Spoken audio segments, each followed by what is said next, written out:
Welcome to AEDT4120, Serious Gaming and Simulations, Week 10, Instructional Design, Video Clip 2 of 3.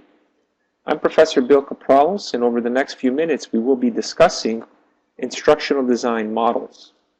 However, prior to doing so, here's the list of analysis questions for this particular video clip. Number 1. What is Bloom's taxonomy? Number 2. What is the AEDT model and what is one of its drawbacks? Number 3. What is common amongst all instructional design models? Number 4. What is agile instructional design? Let's begin our discussion by examining Bloom's taxonomy. Bloom's taxonomy is more of a classificational model than it is a design model. It concentrates on the instruction from a learner's perspective, in contrast to the instruction itself, which is commonly done in many of the other instructional design models. Bloom's taxonomy refers to the different learning objectives that educators set for students, and it divides educational objectives into 3 domains. 1. Cognitive, 2. Affective, and 3. Psychomotor. It also categorizes learning into 6 main areas that follow an approximate progression of complexity and higher thinking involvement from simple memorization to critical evaluation. The 6 main areas are 1. Knowledge, 2. Retention, 3. Application, 4. Analysis, 5. Synthesis, and 6. Evaluation. A complete discussion of Bloom's taxonomy will not be provided here, but there are many detailed outlines available online, including a thorough overview via Wikipedia. Focusing on systematic instructional design, we will examine some specific instructional design models. Such prescriptive approaches to instructional design are particularly popular when you consider corporate training and human resource development, often because of the learning needs within such applications tend to be very specific. Furthermore, it is also the case that it is easier to track development using a highly structured model, and this can lead to a greater accountability both with respect to the development and evaluation of effectiveness. Given these considerations, considerable effort has gone into creating models that can be used to create instruction that are both structured and systematic. Most of these fall under the general heading of instructional systems design. Let's look at a specific model, and in particular, the AEDT model. Taking a systematic approach to instructional design was strongly influenced by the development of the systematic approaches to software design back in the 1970s. And it really gained popularity with development of the U.S. Army's inter-service procedures for instructional systems development. It should be mentioned that the approach advocated and used by the U.S. Army Training Board is a comprehensive one, and it has always advocated the open quote, application of modern technology to the fullest degree possible, end quote. However, according to Catherine Becker and Jim Parker, this integration of modern technology often seems to have been lost in translation for many modern instructional design models, and the parts of the procedures that have been widely adapted are from the high-level overview instead. This high-level model ultimately came to be known as AEDT. AEDT stands for Analysis, Design, Development, Implementation, and Evaluation.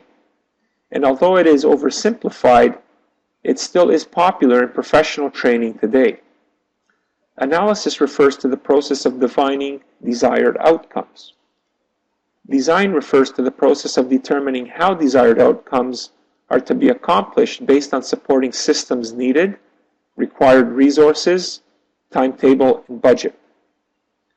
Development refers to the establishing of a requisite system or systems in acquiring needed resources to obtain desired outcomes. Implementation refers to the process of implementing design and development plans within the real-world environment. Evaluation refers to the process of measuring the effectiveness and efficiency of the implemented system, and using the collected data as an opportunity for improvement in closing the gaps between the actual and the desired outcomes.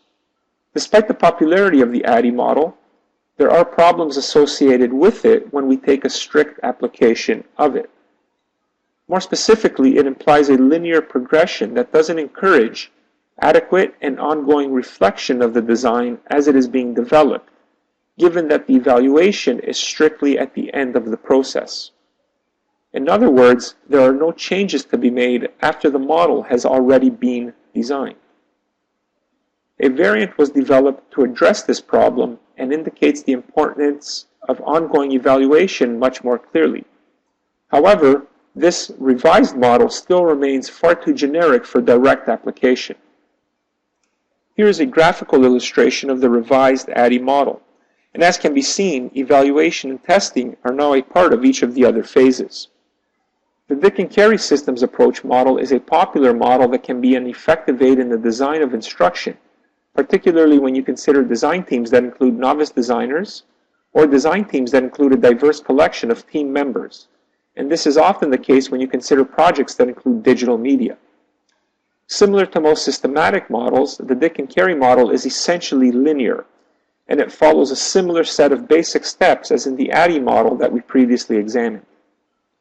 An important addition is that this model includes revision throughout the entire process. A graphical representation of the Dick and Carey model is available from the following link. Another model is the Morrison, Ross, and Kemp model. It's a model that attempts to shift the focus from a linear development process to one that is more systematic. A graphical representation of the Morrison, Ross, and Kemp model is available from the provided link. Part of the idea of this model is that the planning in the revision phases should permeate throughout the design process, and this is certainly an important shift.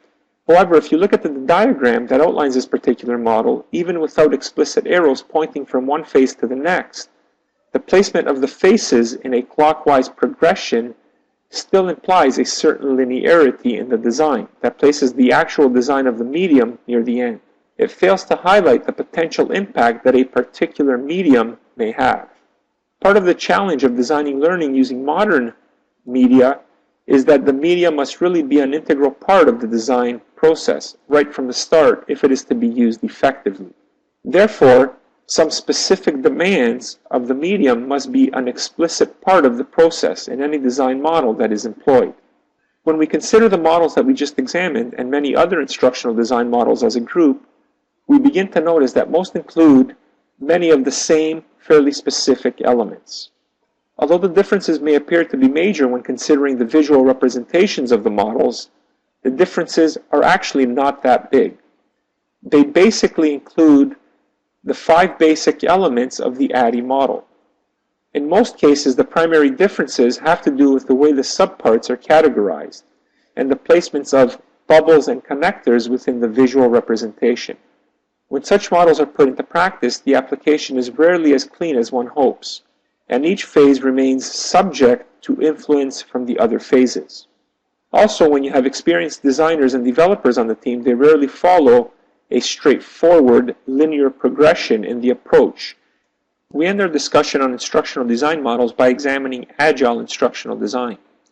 The basic premise behind agile instructional design is that it is an emergent, adaptive, and iterative model, and the focus is on the creation of a prototype early on in the design phase. In other words, you want to create a functional, even if incomplete, version of the solution as soon as possible. The prototype is the focus of this particular design process. Agile instructional design gets its start in the early 1990s, and it was developed as a response to the inefficiencies of the then standard approaches that we previously described. The model itself is a variation of the standard waterfall model, where each step follows sequentially from the last, and it's assumed that the last 3 steps of the model form an iterative loop going from construction to use and testing, installation and maintenance repeatedly as the product matures. In other words, you create your prototype early on and you continue refining your prototype, continually developing, testing, and using it. Agile development is not specific to instructional design. Agile design is a commonly used technique when considering game design and software development.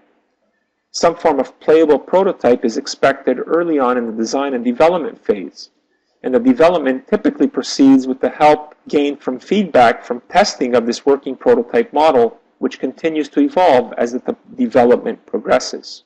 It is also a model that makes most sense when developing simulations in games. The inclusion of a part that acknowledges the need to install and maintain the system comes from the fact that the approach came out of software design. And since games and simulations are a form of software, it should come as no surprise that it is a good fit. A graphical representation of this model is available online via the link provided.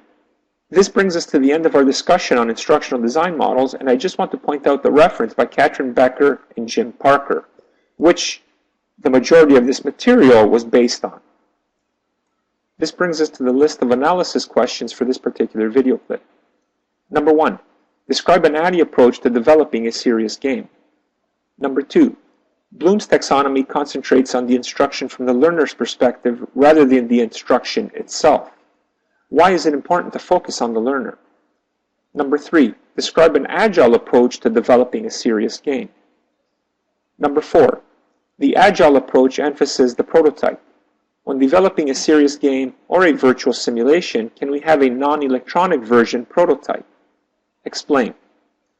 This is the end of this video clip. Thank you.